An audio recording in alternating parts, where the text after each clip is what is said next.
সমুদ্র তীরবর্তী দেশ হওয়ায় বাংলাদেশে প্রতি বছরই কোনো না কোনো ঘূর্ণিঝড় আঘাত হানে, আর প্রতিবারই বুক চিতিয়ে বাংলাদেশকে বাঁচিয়ে দেয় বিশ্বের সর্ববৃহৎ ম্যানগ্রোভ বন সুন্দরবন।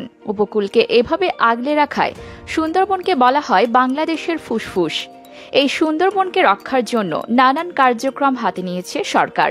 সুন্দরবন সুরক্ষায় সরকারের উদ্যোগের ভূয়সী প্রশংসা করেছে ইউনেস্কো।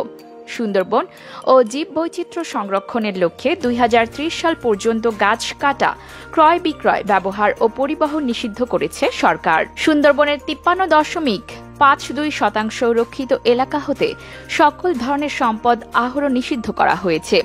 বন্যপ্রাণীর প্রধান প্রজননকাল জুন, জুলাই এবং আগস্ট, এই 3 মাস সুন্দরবন হতে সকল বনজ দ্রব্য সংগ্রহ এবং পর্যটকদের প্রবেশ নিষিদ্ধ করেছে সরকার।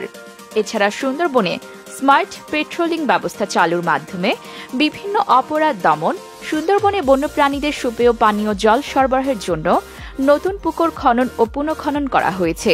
সুন্দরবন ও এর জীববৈচিত্র্যের সংরক্ষণ ও উন্নয়নে সরকার 295,95,00,000 টাকা প্রাক্কলিত ব্যয়ে 6টি প্রকল্প বাস্তবায়ন করেছে।